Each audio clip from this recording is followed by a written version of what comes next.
What's up, guys? I know I promised you a Justin Herbert video for Monday Night Football, and I know I'm already late, but I got things to do. And today, my attention was drawn away from Justin Herbert because somebody who has a pretty big name in the space, used to work for PFF, went on the radio and said that Sam Howell is going to be a career-long backup because he takes too many sacks. Now, first of all, I think that taking too many sacks is a pretty weak reason to say somebody will be a career-long backup.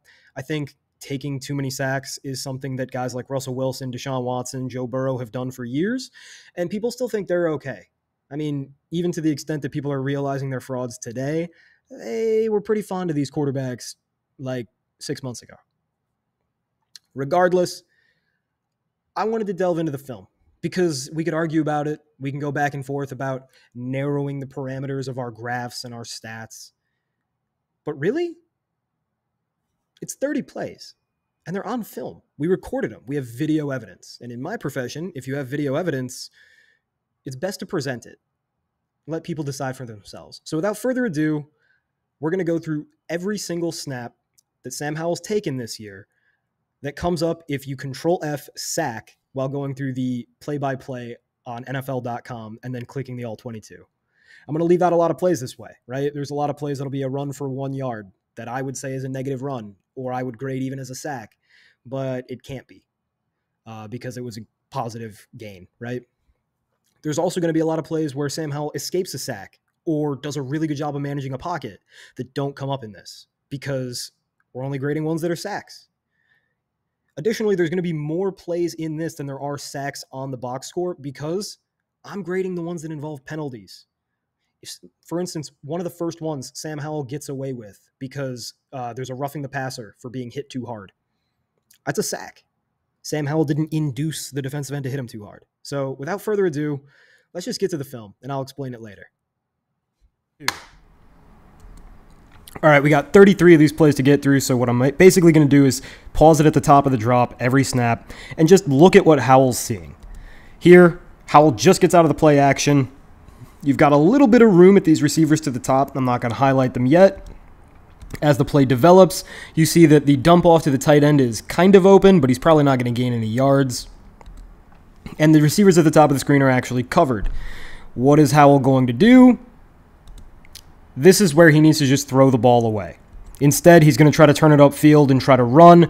I would count this as a negative run instead of a negative sack, but it's still the same concept. Howell needed to get rid of the ball there, even if nobody was open, just throw it away.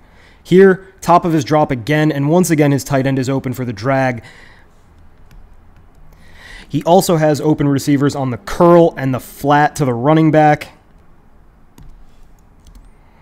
Instead, he bails out of the pocket. And now, by bailing out of the pocket, he cuts his field in half, right? He can only look at half the receivers. So, these two are no longer viable.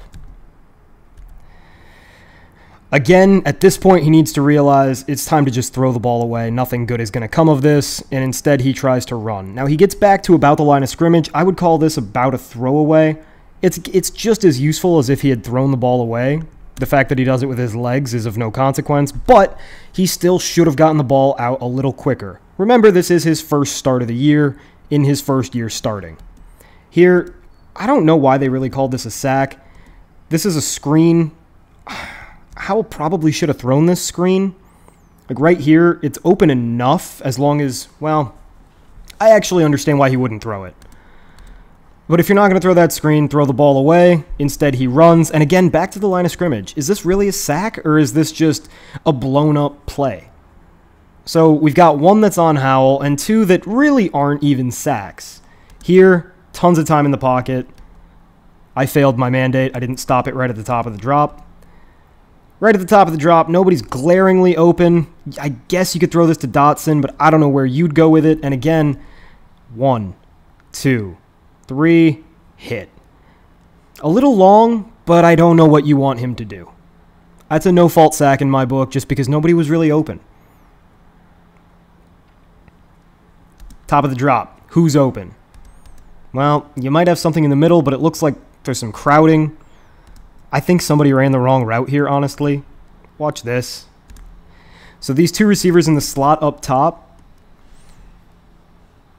right here and here, they're both kind of going to run like the same basic route, and I don't understand. So that basically means that this receiver is not an option, right? Because in order to get to him, you have to go through the other receiver. Not very viable. The two dudes in the same spot. Howell gets pressure within a second of his drop. 1, 2, 3. He bails out of the pocket, and yes, he needs to throw the ball away, or at the very least hold on to it. This is a bad play, and I give him blame for this sack, because you can still dump this ball off to your running back right here by my mouse.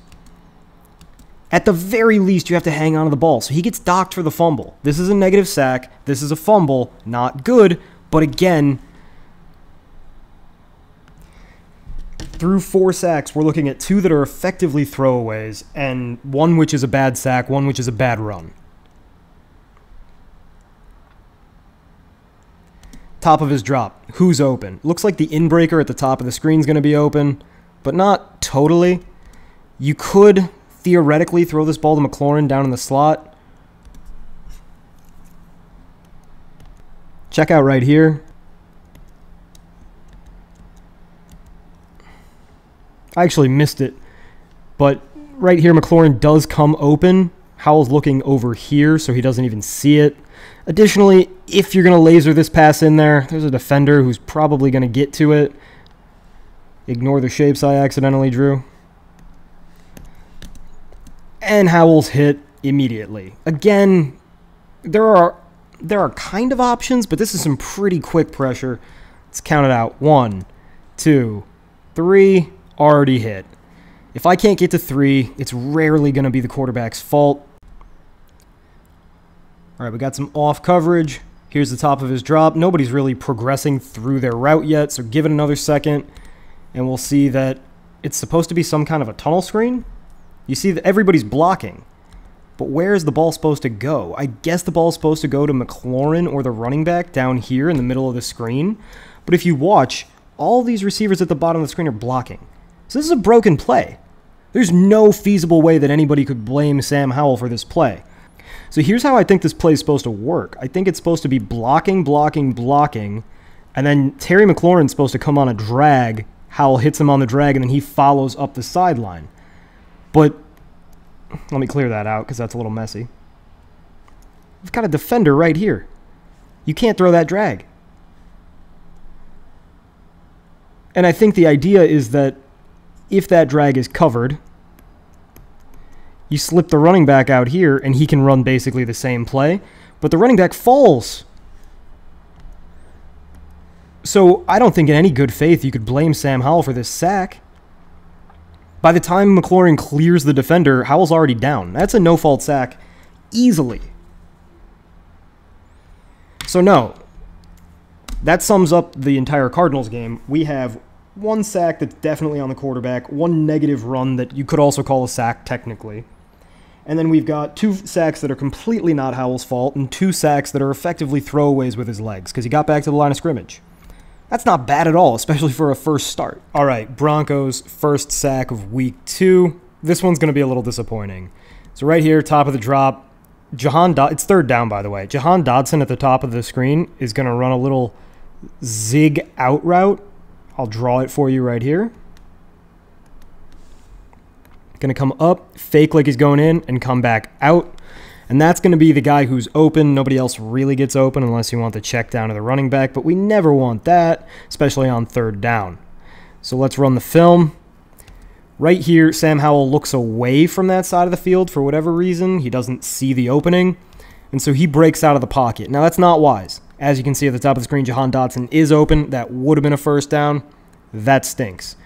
Howell runs out, and aside from scrambling, which is a bad idea because he had the open man, he just didn't see it in time, he also tries to reestablish the pocket out here and eats a terrible sack. That's really bad, and it's not excusable. And these things happen, especially for creative quarterbacks who are trying to move, but damn, that's bad. All right, 2nd sack, same set of downs. Top of the drop, I guess you could throw the curl. It's 1st down, why not? But Howell is tackled like right away. 1, 2, not even 3, and he's being tackled. Most of his receivers are covered. Again, it's curls, so you could get on him, but that's a no-fault sack. That's going to happen. Anytime they get on you that quickly, I can't, in good faith, hold it against you. Top of the drop. Here we go. You've got Jahan Dotson cutting in from the slot on the bottom of the screen. He will be open. He is open. Howell needs to make this throw. He is super late. Let's watch it all without me pausing it. So late. That's a terrible sack. So 2 terrible sacks. 1 not his fault sack.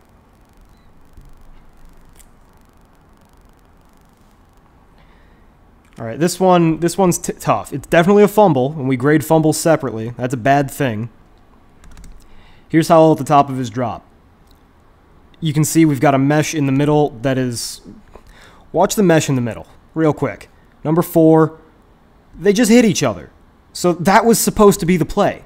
The play is supposed to be mesh. It's supposed to be quick routes under the middle. It's not there because they hit each other. That's at least going to delay Howell a half a second because that's his primary read.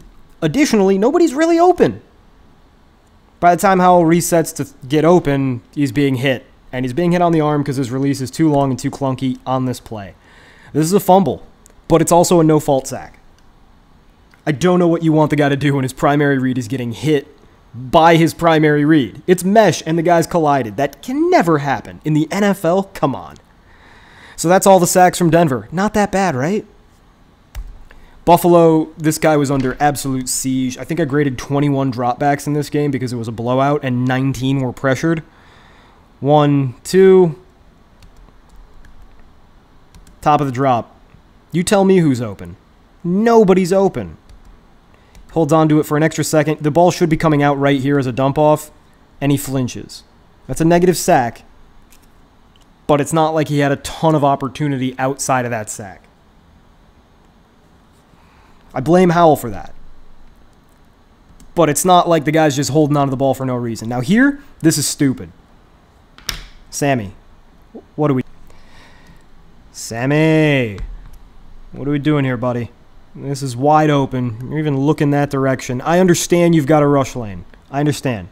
You're not Mike Vick, and even if you were, I'd rather you throw the ball. Right? Your body is too important to maintain, and you're just not that athletic. You know who is really athletic? I believe that's Curtis Samuel. No, that's Dyami Brown. Dyami Brown's really athletic. They're both really athletic. Throw them the ball. Bad sack. Number 2. And it's because he's not seeing the open man, right? He's not anticipating well enough. Top of the drop. Who's open? You could throw it to Curtis Samuel, number 4 across the middle. You're going to get lit up. That's a no-fault sack. You'd like to see him break the tackle, but you're not going to blame him for not breaking the tackle. 1, 2. Come on. If he throws this ball, he's going to get hit while he throws over the middle, and he's going to throw a pick. You don't do that. That's not his fault. No-fault sack. I don't think I saw the Redskins... Excuse me. I don't think I saw the Commanders pick up 1 blitz in this game. This is another one that I think should be categorized as a negative run instead of a sack.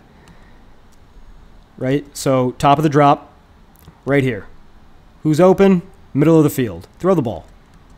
Throw the ball.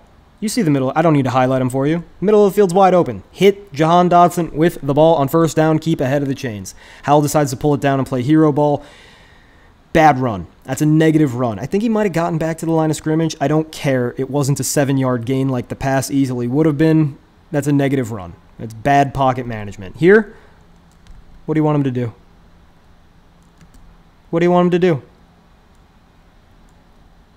Not possible. That's a no-fault sack. That's immediate pressure. Sam Howell has had a lot of bad sacks. Right? So far, we've graded 3 games. We have 5 sacks against him, and we have 2 negative runs. We also have 6 sacks that are not his fault at all, and 2 quote-unquote sacks that are more like throwaways because he got back to the line of scrimmage. That's not that bad. On to the Eagles game. Top of the drop. Curtis Samuel's just really late coming out of his break. Watch this. This ball is designed to go to the right, obviously. And Curtis Samuel in the slot. This guy right here. He's the one that's supposed to get the ball. But he doesn't turn his head around quick enough, and Howell doesn't trust it to just throw without making eye contact. At which point he's already dead. It's a no-fault sack.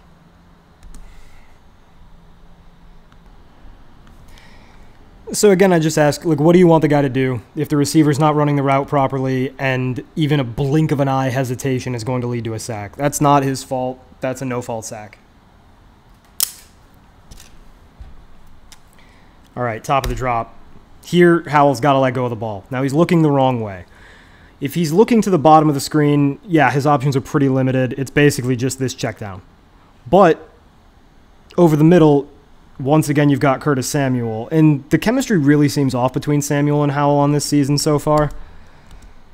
But again, if a slight top of the drop, nothing. Now, this is where your head needs to move more, Howell. But if a slight hesitation is going to lead to a sack, it's really hard to blame the quarterback for. 1, 2, 3. I think this is kind of the offensive tackle's fault because he steps on Howell's foot and trips him up. And if Howell gets out of this, he definitely has a nice running lane to at least gain some yards. This is certainly a no-fault sack in my opinion because I'm pretty sure the left tackle just sacked him himself.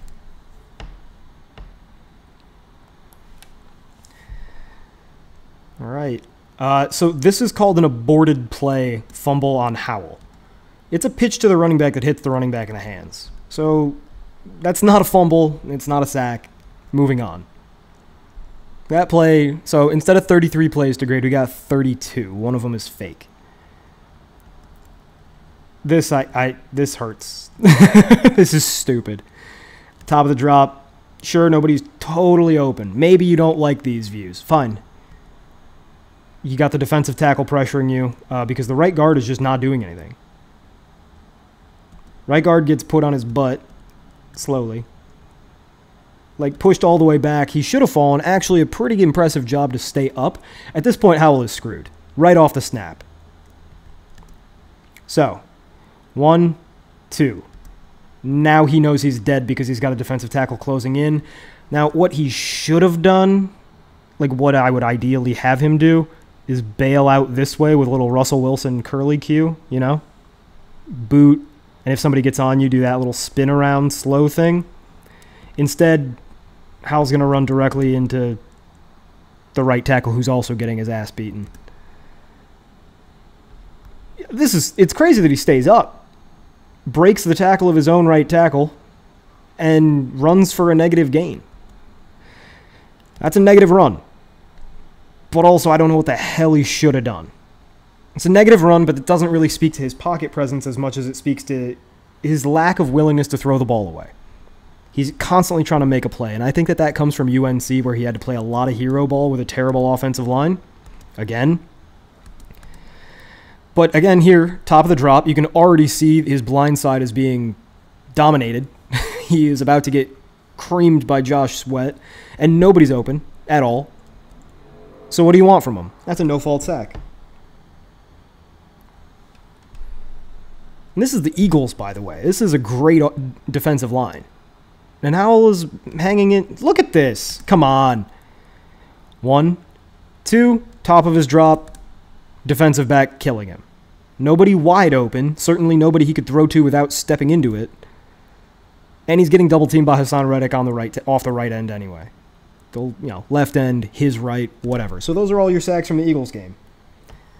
5 sacks against the Eagles, 4 of which I certainly can't blame him for, and 1 of which was a negative run where I don't think he was to blame whatsoever. So where is the bad pocket management? Where is he taking ownership of the sacks, right? Where are they his fault? Now this one, again, I would categorize as a negative run. Gets back almost to the line of scrimmage, so it's about as effective as a throwaway, but let's go through it slowly. Top of the drop, soft coverage. You could throw a back shoulder here. You could throw the ball to Jahan Dotson here. Look at Jahan Dotson on the bottom of the screen. That's the guy I want this ball going to. Howell's not looking at him. Howell's on the other side of the field in his processing, which is not open at all. And therefore he takes off, and it's a negative run. I grade this as a negative run. I think he could have done better, but it's not like that's an unfixable issue. Here, corner blitz. Corner blitz and the left tackle is getting driven back. Watch this. This is just bad communication by the line. What should be happening is you should get your left guard on this end because you see the corner coming and the left tackle should pick up the corner.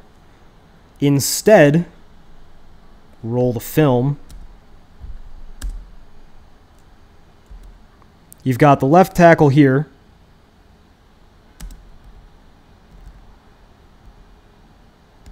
You've got the left tackle here on the end and nobody on the corner. Howell is getting killed before he can even set up his drop. There's the top of his drop. He gets to look at one guy. One guy is not open, therefore Howell is sacked. No fault sack. Are we serious right now? Now maybe you could argue that he needs to alter the protection, but altering the protection is something that comes with time. He is in his 4th start of the season. Get real. If you don't think that can be improved on, you're lying to yourself. Here, top of the drop, you got to hit 24. You guys might not be able to see 24. Gibson, running back, open. Gun that fucker right there. Throw it low so it doesn't get picked. That's doable. Howell doesn't see it. Howell tries to step up and run. How is that a sack? I'm not quite sure. Right, he at least gets back to the line of scrimmage. This is a neutral run. I think that's actually a gain of a yard. The throw up at the end is incredibly stupid. He should not have done that. Luckily for him, he was already down.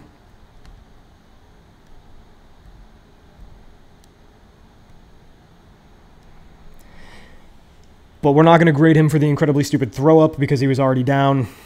He got bailed out there. Here, this is bad.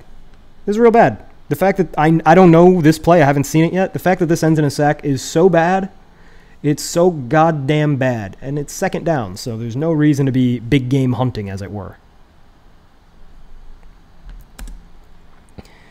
You can't take that sack. You got a clean pocket, and you've got your intended receiver wide open. Hit your drag, let him get upfield. That's an 8-yard gain minimum.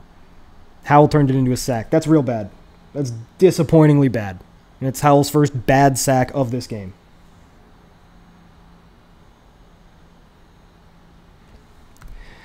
All right. Top of the drop. You've got your flat. It's first down.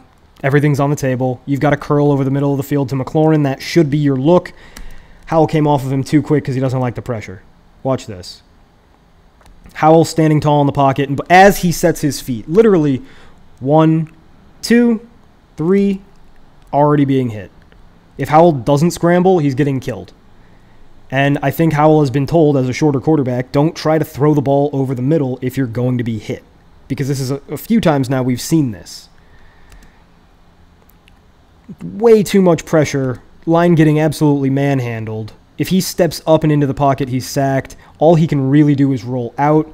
At this point, he'd like to try to get a little bit further outside the pocket and throw the flat, but he gets chased down. That's a no-fault sack. It looks like it's his fault because he runs away from a pocket, but the problem is the pocket was totally closed. Top of the drop. A little pressure, but enough, he's got enough space that he should be able to do something. Let this ball go. Hit the running back on the Texas route. Please do it. This time it's his fault. Why you dancing? And I don't care if that one's third down either. I don't care what the circumstances in the game are. Get that ball out.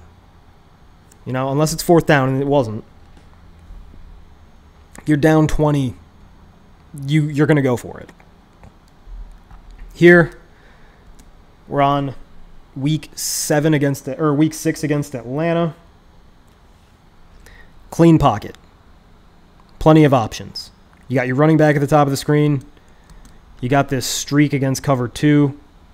I love that. You got to throw that. Gun that, Howell. Come on, buddy. That would have been a lovely throw. That's how Justin Fields tore up the Commanders the week prior.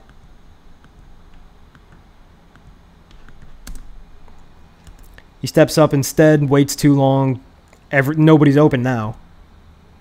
That's a sack on Howell. It's his fault. You got to have some vision. You got to have some balls. 1, 2, boom, top of the drop. If you're not going to have any balls, hit your running back, get him in space on a corner. If you are going to have some balls, hit that streak in the pot shot, dude. It is cover 2 and you've got a streak. Please, please do it, man.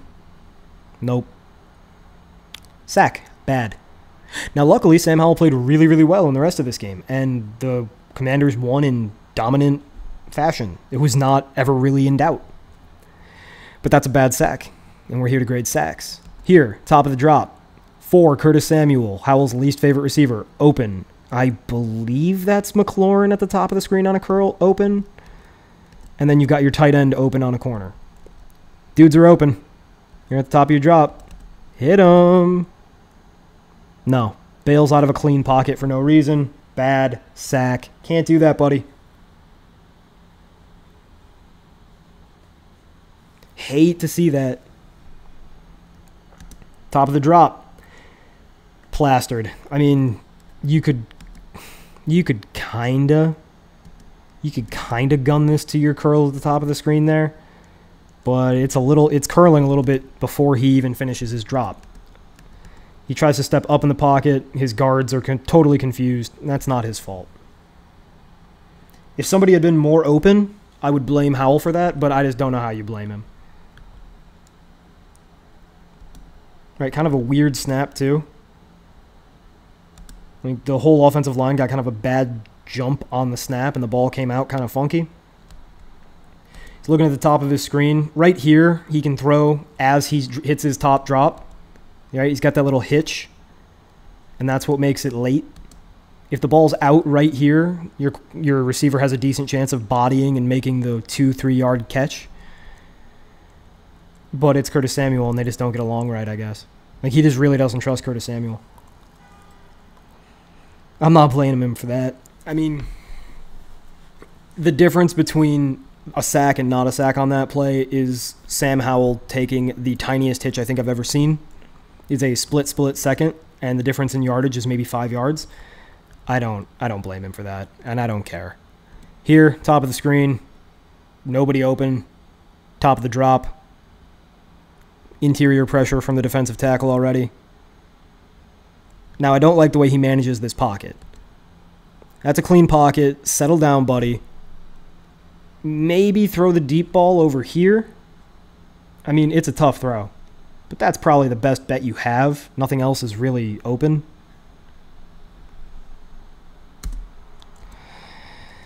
Instead, he runs around a little bit. Look, if you're not going to get rid of that ball, it's second down, right?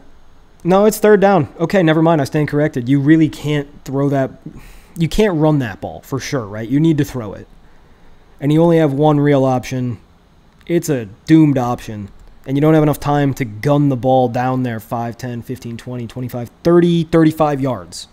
Right? That's going to need to be, that ball is going to need to travel about 30 to 35 yards in order to get to Curtis Samuel on that corner. In order to do so, you need a full step. And he doesn't have time for a full step. I'm going to credit him with a negative sack. Or, I mean, I'm going to credit him with a no-fault sack. But I don't love that one. Again, if anybody was open, I'd have more options. But nobody was open. Top of the drop. Who's open? You tell me. Find a guy. Who gets open? At the end of this play, who's open?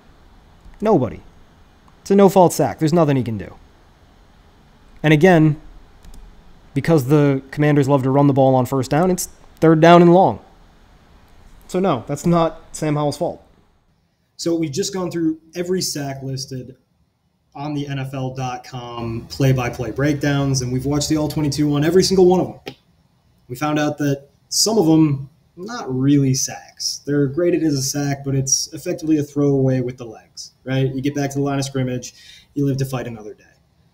Some of them were graded as sacks, but they're more so negative runs, like bad idea runs, runs that are poorly executed. Not necessarily negative in that they lost yards all the time, but negative in that, well, In this case, yes, they lost yards every time because they're graded as sacks, but also just runs that are ill-advised, or at least ill-advised for somebody of Sam Howell's athleticism.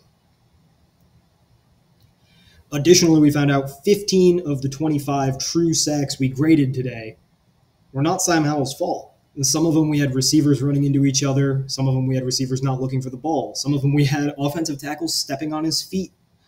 Some of them we had him getting hit before he even got to the top of his drop. And that happens for every quarterback, but it happens more often for Sam Howell than just about anybody I've seen this year. The league average is that on 2.3% of a quarterback's dropbacks, they'll be sacked and it won't be their fault. The offensive line messed up, the receivers messed up, or it was third and forever and they just needed to wait and make a play. They were big game hunting and it didn't work out. In Sam Howell's case, it's happened 15 times, which is good for 6.1% of his dropbacks. It's like 3 times as much. It's a lot. That being said, Sam Howell doesn't have good pocket awareness yet. And I think that can change. Some of these sacks are happening because Sam Howell isn't adjusting protections well enough at the line of scrimmage just yet. Some of them are happening because he's not processing his entire field yet. A lot of them seem to happen because he doesn't really trust Curtis Samuel for whatever reason. 10 sacks that are totally Sam Howell's fault, in my opinion, which is good for 4.1% of his dropbacks. And that's way too many. 3.3% is the average. So typically, most sacks are the quarterback's fault, right? 6 times out of 10, almost 7 times out of 10, the quarterback is the one at fault for a sack, according to my grades for, let's check real quick, 2,500 snaps this year, encompassing about 23 different starting quarterbacks. And I did the same last year with about 10,000 snaps graded, and the rates were very similar. So most sacks are a quarterback's fault, but not all of them. And we can see in Sam Howell's case, most of them aren't his fault. Now, getting sacked on 10% of plays is ridiculous. When you add in all the negative runs he has, and he has 8 negative runs, some of which didn't show up in this video. That means that on roughly 13% of plays, he's either getting sacked because his offensive line has let him down, his receivers have botched the route, he's held onto the ball too long, or he's running for a negative gain because he is trying to play hero ball, he overestimates his athleticism, etc., etc. That's way too much. Again, 3.3% of Howell's dropbacks end in a negative run, as in a bad idea run, not negative in that they lose yardage, but if you gain 1 or 2 yards on 3rd and 10, that was a bad idea. The league average is 2.1, so he's taking way too many hits, and he's leaving lots of plays on the table because of it. But the notion that Sam Howell is a backup quarterback, will be a career-long backup because he takes too many sacks, is ridiculous. 4.1% of his dropbacks, and in a sack that's his fault. Add on the 3.3 that are negative runs, that's 7.4% of his dropbacks, and in a sack or a run that you can blame on him, right? Now, how does that compare to the league average? League average is 3.3% bad sacks, 2.1% bad runs, so that's 5.4% sacks and bad runs, right? Sam Howell, 7.4. League average 5.4. Let's talk about some other quarterbacks, though, because there are other quarterbacks who notoriously struggle in the pocket. One that I'm going to bring up, and I love bringing up because people hail him as some kind of next Tom Brady simply because he's not very mobile, is Joe Burrow. Joe Burrow I've graded 6 games from him, 210 dropbacks that are competitive. 4.3% of his dropbacks end in a sack that's his fault. That's almost exactly the same amount as Sam Howell. So 9 of his 14 sacks taken have been Burrow's fault. That's about the ratio that most quarterbacks follow, but Burrow has a little bit more. He's probably got 1 or 2 extra sacks that are his fault that shouldn't have happened. Add in 3 negative runs, and Joe Burrow is looking at 5.7% of his dropbacks ending in a sack or a negative run that is his fault. It's a little bit more than average. First-year starter Sam Howell's at 7.4. So we're looking at 5 plays over the course of 6 games. Is that really worth benching a guy who's making great throws? Let's see another. Matt Stafford. I've graded 72 snaps from him in 2 games. That's not a big enough sample, but we're looking at 4.2% sacks that are his fault as well. And Matt Stafford, by the way, incredible quarterback, one of my favorites for years. He had this problem in the year they won the Super Bowl. Matt Stafford takes sacks. Matt Stafford hunts for big game. Justin Fields, obviously nobody thinks he's a very good starting quarterback, right? At least at this point they shouldn't. However, 15 sacks, his fault. 8 not his fault. That means 8.5% of his dropbacks end in a sack that is Justin Fields' fault. Nobody's calling for him to be a career-long backup because he takes too many sacks. They're calling for him to be a career-long backup because he does a lot of other things really, really poorly. But with Justin Fields, it's twice the rate. It's 8.5%. 1 out of every 10 dropbacks is a sack that's Justin Fields' fault alone. Sam Howell's half that. It's a much more manageable number. You look at a guy like Patrick Mahomes, who's an excellent, excellent sack avoider with a good offensive line. Patrick Mahomes famously has been sacked like twice on scrambles in the last 3 years.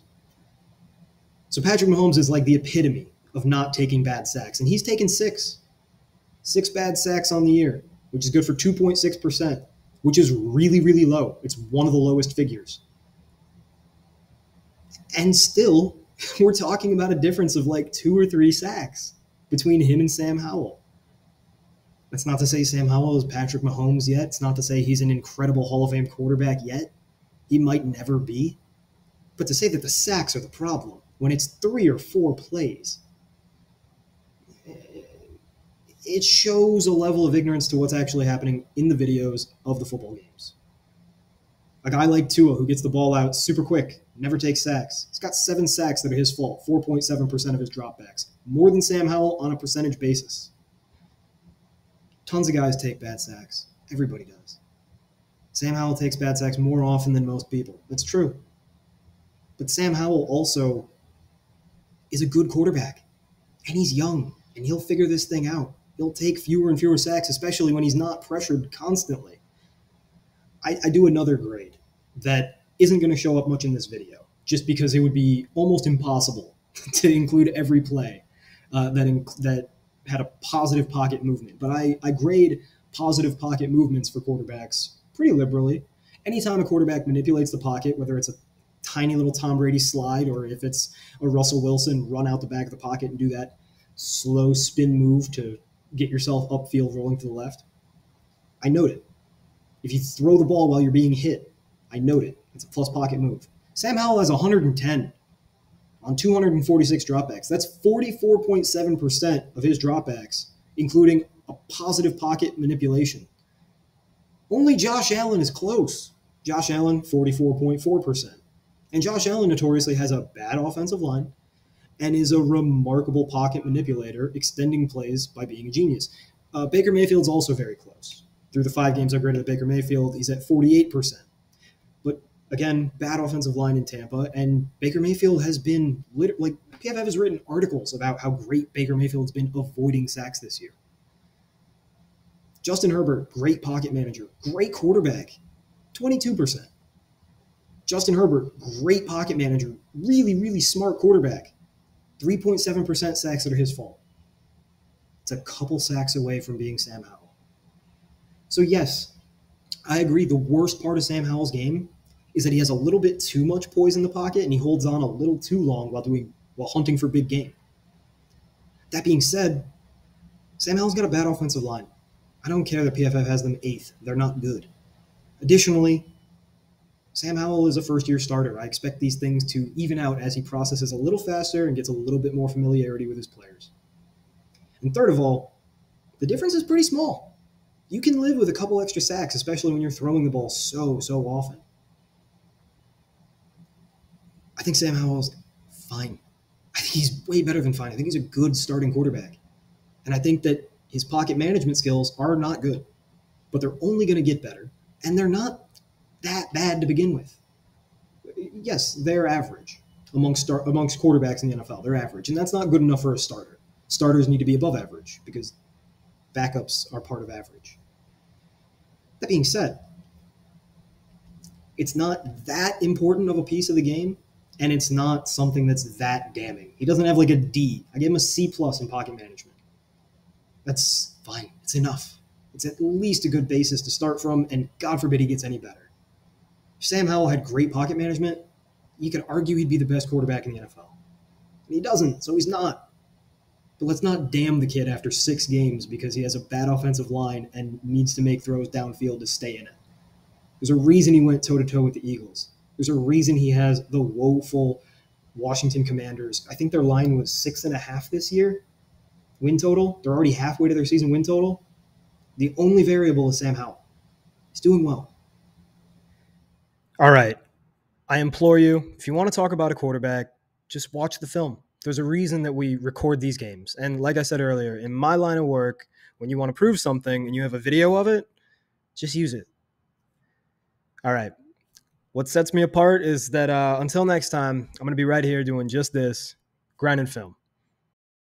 Hasta.